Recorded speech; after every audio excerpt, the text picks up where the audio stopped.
waxaa 23 Febraayo 2017 loo magacaabay xilka ra'iisul wasaaraha Soomaaliya iyadoo lagu soo xushay karti shaqo iyo khibrad 7 cisho kadib magacaabistiisa 1 Maarso 2017 waxaa si aan kala har lahayn oo aqlabiyad ah ku ansixiyay baarlamaanka federaalka Soomaaliya xasan cali khayre wuxuu noqday ra'iisul wasaarihii shanaad ee ugu waqtiga dheer Soomaaliya laga soo bilaabo dawladii daaqiliga ahayd ee Cabdullaahi Ciise 1956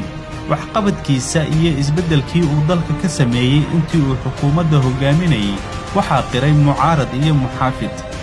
waxaa lagu bartay xasan khayre in uusan ahayn kaliya hogaamiye aragti dheer leh qorshihiisuna cad yahay kuna dhiiran qaadashada go'aanada adag iyo fulintooda markii uu xafiiska joogay muddo 70 cisho ah ayuu dadka hor yimid una cadeeyay in uu ku shaqaynayo run iyo sharci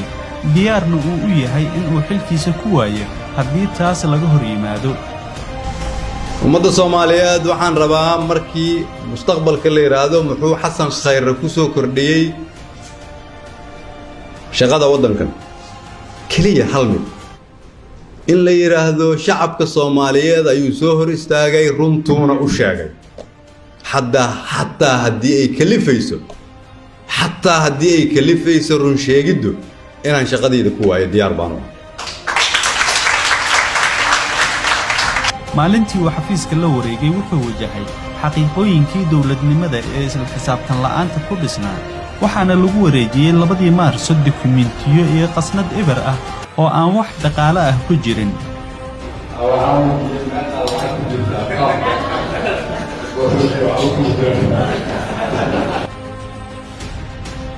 musharax madaxweyne xasan cali khayre intii uu ahaa ra'iisul wasaaraha dalka kama reebin in uu runta dhinac maro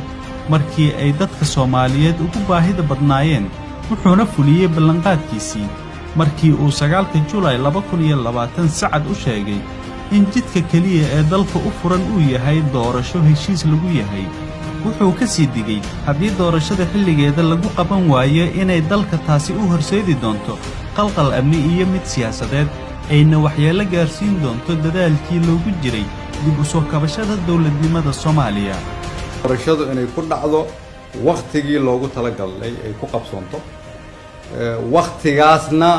si ay ugu qabsoonto waa in la geliyo xoogga ugu badan oo la geli karo sidoo kale waa in laga fogaadaa in ay dhacdo ama lagu shaqeeyo fikir ku salaysan muddo kordhin sababtoo ah muddo kordhin waxay horseedi kartaa qalalaasa siyaasadeed mid amni iyo mid dastuuri runtaas ayay ahayd midii keentay in ay ku kala tagaan madaxweynihii dalka kadibna sababtay in la abaabulo mooshinkii buuqa ku dhamaaday ee madaxda baarlamaanka tobanaad ka shaqeeyeen 25 Juulaay 2020 kaasoo ay sharci darro ku tilmaameen sharci yaqaanada mucaaradka iyo wakiilada beesha caalamka khayre markii ay taasi dhacday isagoo awooda in uu sharciga ku taagnaado ayuu qaatay go'aan kale oo culus wuxuuna doortay inuu xilka uga tago sababaha soo socda awgood waxaan go'aansaday inaan anigu ummadda Soomaaliyeed u noqdo tusaale oo aan iska casilo xilka aan ummadda Soomaaliyeed u hayay anigoo dhowraya midnimada dalka iyo inaan dib loogu laaban burbur iyo dhibaato si aan ugu tiro shacabka Soomaaliyeed qaybna aanan uga noqon khalkhal iyo dib u dhac siyaasadeed oo dalka ku dhaca mid dhaqaale iyo mid amni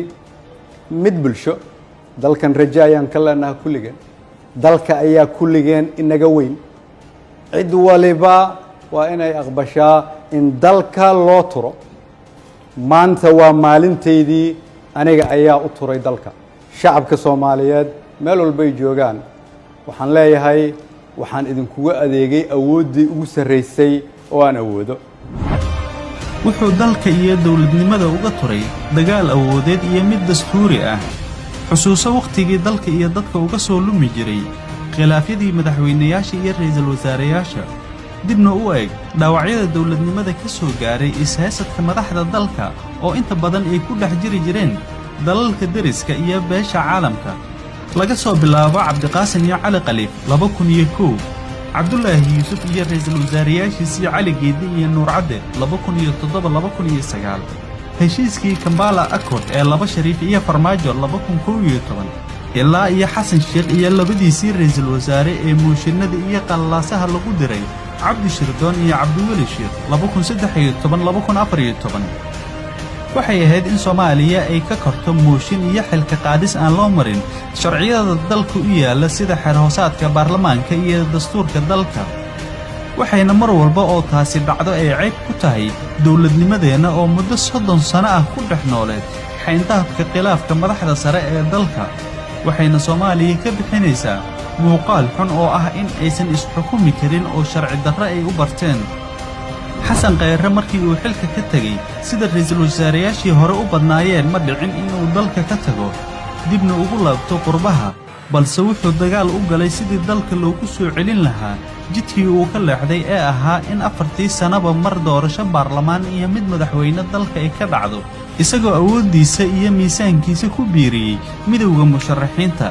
wuxuu ka dhex muuqday dhammaan halgankii loo galay ka hortagga muddo kororsigii ay ku dhaqaaqeen madaxdii baarlamaanka tobnaad iyo madaxweynaha dalkana geliyay qalaasaha musharax madaxweyne xasan cali khayre wuxuu yeeshay hal adeeg uu dadka ku hor yimaado runtana uu sheego karti uu ku diiday inuu ka mid noqdo koox danley ah oo muddo kororsi sharci darro ah doonaysay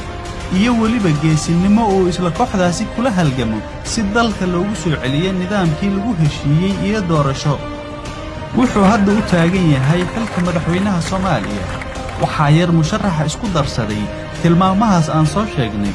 haddana xog ogaal u ah fursadaha ay Soomaaliya haysato iyo sida looga faa'iideyn karo dadka iyo dalka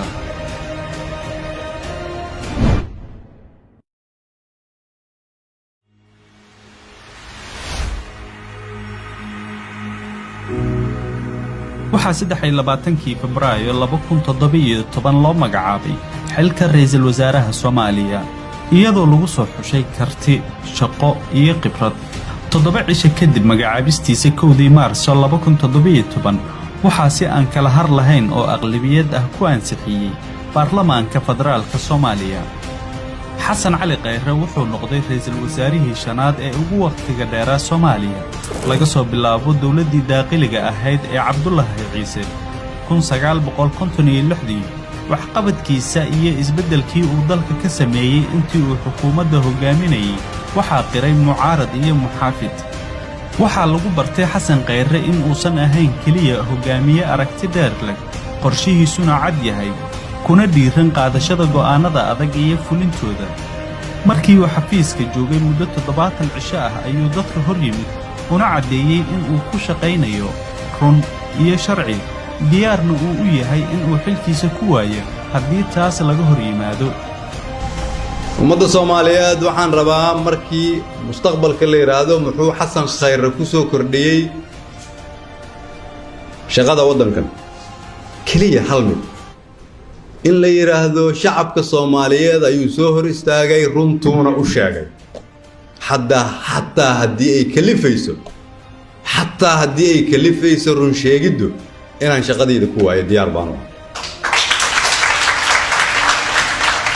maalintii uu xafiiska la wareegay wuxuu wajahay xaqiiqooyinkii dawladnimada ee isla xisaabtan la'aanta ku dhisnaa waxaana lagu wareejiyay 2 Maarso dokumentiyo iyo qasnad eber ah oo aan wax dhaqaale ah ku jirin